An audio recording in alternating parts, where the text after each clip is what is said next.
Pathologie du trop de mémoire et pathologie du pas assez de mémoire. 1. Au start 0. C'est à partir de la phénoménologie d'une part, puis de la théorie freudienne d'autre part, que P. Ricoeur a analysé les processus psychiques à l'œuvre dans la constitution de la mémoire et ou de l'oubli pathogène, compte tenu du lien indéfectible entre histoire individuelle et histoire collective. Cette analyse de P. Ricoeur nous intéresse dans notre réflexion de synthèse sur les pathologies adolescents en situation d'exil. Esquisse d'une sémiologie. Sur le plan clinique, les pathologies du trop de mémoire consistent dans le fait de ressasser les préjudices du passé, et cet en-trop serait le signe d'un échec de refoulement. Le cas de Issa nous a permis de mettre en évidence l'en-trop de l'histoire familiale qui serait à l'origine de ses souffrances et de ses troubles de comportement. En revanche, le pas assez de mémoire serait le symptôme de l'oubli des traces affectives du passé, qui se traduit par l'en-moins pathogène, résultat d'une résistance à se remémorer l'événement traumatique du passé. Cette observation se vérifierait, par exemple, à travers le conflit pathogène qui caractérise les troubles psychiques de Bernard, dont l'histoire migratoire de la famille fera l'objet de notre réflexion dans le chapitre qui suit. Par conséquent, la lecture de Freud via la pensée de P. Ricoeur permet de formuler l'hypothèse suivante. Dans les pathologies du trop de mémoire, le patient souffrirait du trop du retour du refoulé et le creux du sentiment de soi perdu. Alors que le pas assez de mémoire, selon P. Ricoeur, empêche la prise de conscience de l'événement traumatique. 4. À travers des figures de substitution. Mais, dans les deux cas, c'est la compulsion de répétition qui constitue le symptôme principal de la pathologie chez l'individu. La famille, berceau de la mémoire individuelle et collective. L'observation des symptômes liés au trop de mémoire et au pas assez de mémoire permet de formuler l'hypothèse selon laquelle il n'existe pas de famille idéale où le désir du sujet serait totalement satisfait. Comme il n'existe pas de culture ou société taillée sur mesure pour répondre à toutes les attentes du citoyen. Bien entendu, nous posons ici la question du lien entre psychologie individuelle et psychologie collective, sur le plan théorique et clinique. En effet, la mémoire collective joue un rôle majeur dans le développement du sujet au sein de la famille, comme nous l'avons déjà vu. Selon P. Ricoeur, c'est après coup que nous pouvons rattacher aux événements nationaux les diverses phases de notre vie. Mais au début, une certaine violence venue de l'extérieur est exercée sur la mémoire. La découverte de ce qui s'appellera mémoire historique consiste en une véritable acculturation à l'extériorité. Cette acculturation est celle d'une familiarisation progressive avec le non familier, avec l'inquiétante étrangeté du passé historique. Cette familiarisation consiste en un parcours initiatique, à travers les cercles concentriques que constituent le noyau familial, les camaraderies, les amitiés, les relations sociales des parents, et, plus que tout, la découverte du passé historique par le truchement de la mémoire des ancêtres.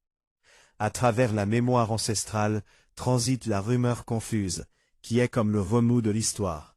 Dans la mesure où les anciens de la famille se désintéressent des événements, ils intéressent les générations suivantes à ce qui fut le cadre de leur propre enfance. Du point de vue clinique, c'est le processus de cette transmission intergénérationnelle qui nous intéresse. En effet, dans le cas où ce processus suit son cours normal, l'intégration de l'histoire à une mémoire individuelle et collective élargie contribue au devenir sujet. D'où la double appartenance de l'identité subjective, singularité d'une part et sujet social d'autre part. Ainsi, le caractère d'énigme qui obscurcit les récits du passé lointain s'atténue en même temps que les lacunes de nos propres souvenirs se comblent et que leur obscurité se dissipe. À l'horizon se profile le souhait d'une mémoire intégrale regroupant mémoire individuelle, mémoire collective et mémoire historique. D'où l'exclamation de M. Halbachs, citée par Pierre Ricoeur. On n'oublie rien. Pour cela, les pathologies du trop de mémoire et du pas assez de mémoire surviennent soit lorsqu'il y a eu un surinvestissement dans la transmission, ou au contraire, lorsqu'il y a eu un désinvestissement lors de la transmission de la mémoire intergénérationnelle. Car ce sont les avatars de cette réécriture ou retranscription psychique de la mémoire subjective qui seraient à l'origine de diverses pathologies chez certains sujets, des exilés en particulier. Mais les facteurs socioculturels, les facteurs relatifs aux cadres sociaux de la mémoire, selon l'expression de M. Halbachs, jouent un rôle déterminant. Halbachs, ou le surmoi culturel, selon Freud, joue un rôle important dans l'éclosion des pathologies liées au trop de mémoire ou au pas assez de mémoire subjectif. L'exil est le creux du sentiment de soi perdu. Hypothèse sur l'étiologie du trop de mémoire pathogène. Les pathologies du trop de mémoire se rattachent à un vécu mélancolique, dans la mesure où le patient souffrirait du trop, du retour du refoulé, sans pouvoir substituer aux objets perdus d'autres formes de satisfaction. En effet, la perlaboration en quoi consiste le travail de remémoration ne va pas sans le travail de deuil par lequel nous nous détachons des objets perdus de l'amour et de la haine. Or, nous observons chez certains patients exilés des plaintes mélancoliques qui exprimeraient ce que le même auteur qualifie comme étant le creux du sentiment de soi perdu. D'où la compulsion de répétition, qui consiste en une recherche inconsciente afin de retrouver les objets identificatoires archaïques. C'est pour cela, c'est mon hypothèse, que certains parents en exil essayent de reconstituer le clan familial. Dans certaines familles, les enfants auraient la mission de combler le vide, d'incarner les ancêtres, afin de réparer les failles survenues dans la chaîne généalogique. C'est aussi le moyen d'assurer la transmission des rituels, de la mémoire collective, du pays d'origine. Cependant, tout ne se passe pas comme les parents l'espéraient. Dans la suite des entretiens cliniques avec Issa et sa famille, ce jeune homme qui commettait des actes antisociaux en bande avec les copains, le thérapeute a voulu savoir l'opinion du père sur l'origine de cette violence de son fils adolescent. Et le père déclara : « Vous savez, ces enfants qui sont nés ici, en France, sont des chauves-souris. Ils ne sont ni noirs, ni blancs. Ils oublient, très vite, d'où ils viennent et rejettent l'histoire de leur famille. C'est pour cela qu'ils deviennent violents. » L'importance de la figure parentale.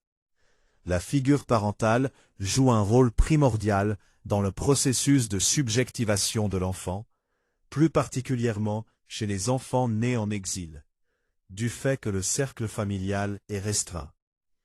Pour des générations en situation d'exil, l'éclosion des pathologies chez certains enfants peut être liée à la difficulté des parents à refouler leurs propres souvenirs traumatiques d'enfance, ces derniers étant réveillés par des expériences douloureuses du parcours d'exil.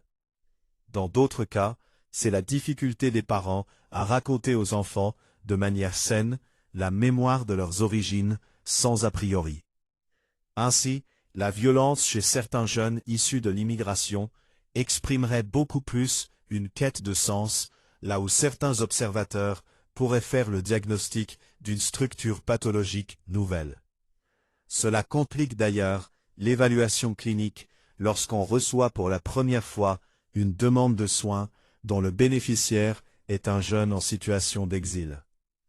Néanmoins, certains symptômes permettent de situer la pathologie dans l'histoire familiale. C'est pour cela que les entretiens cliniques en famille sont importants pour déterminer le conflit générateur du symptôme chez tel ou tel sujet. Car l'abus de la mémoire et ou le pas assez de mémoire et, comme nous l'avons vu, sont des facteurs majeurs à l'origine de diverses pathologies chez les sujets exilés. Cependant, même si l'étiologie de ces mêmes pathologies est liée aux situations particulières de l'exil, elles ne sont pas nouvelles en ce qui concerne leur sémiologie. les jeunes autochtones peuvent aussi développer les mêmes symptômes que ceux observables chez certains adolescents exilés. D'où l'intérêt de s'intéresser à l'histoire de la famille du patient exilé. Ceci permettra de repérer ce qui est spécifique au traumatisme migratoire dans la manifestation des symptômes. L'oubli comme étiologie des pathologies du pas assez de mémoire. Si le trop de mémoire en exil vise à s'accrocher au tout immuable de la culture ancestrale afin de pallier au creux du sentiment de soi perdu, la compulsion de répétition due au pas assez de mémoire constituerait plutôt une quête de sens. Le sujet essaye de retrouver ce qui a été oublié ou rejeté lors de la transmission intergénérationnelle, à travers des objets, des figures ou des comportements de substitution. En se référant à Freud, dans ses textes Remémoration, Répétition, Perlaboration et Deuil et Mélancolie, Paul Ricoeur souligne que la mémoire empêchée est une mémoire oublieuse. Ainsi, l'auteur rappelle la remarque de Freud, le patient répète au lieu de se souvenir. Dans cette perspective, nous l'avons déjà évoqué, l'oubli est lui-même appelé un travail dans la mesure où il est l'œuvre de la compulsion de répétition, laquelle empêche la prise de conscience de l'événement traumatique. P. Ricoeur précise, la première leçon de la psychanalyse est ici que le trauma demeure, même quand il est inaccessible, indisponible. À sa place surgissent des phénomènes de substitution, des symptômes qui masquent le retour du refoulé. À la différence de certains parents exilés qui souffrent du trop du retour du refoulé et le creux du sentiment de soi perdu, parce qu'ils ont perdu des objets réels connus dans le passé, certains enfants nés en exil, eux, souffrent du fait de n'avoir rien hérité des figures identificatoires dans la chaîne généalogique. Ainsi, certains rejettent totalement la culture du pays d'accueil et, incapables de reconstituer le passé mythique auquel ils sont pourtant attachés, ils se trouvent voués à l'errance identitaire. Comportement à risque, organisation de bandes qui font office de tribus archaïques, sans oublier le sentiment de toute puissance au sein de groupes anonymes. A. Sebunuma D. La compulsion de répétition dans les violences collectives. Thèse de doctorat soutenue en 2011 à l'Université Paris Diderot, Paris 7. Publiée ensuite par l'Atelier national de reproduction des thèses. Université Lille 3. 2012. Puis aux éditions Umusozo, Paris, 2013. 2. Ricoeur P. La mémoire, l'histoire, l'oubli. Seuil, Paris 2000, page 67 à 112. 3. Ibid, page 578.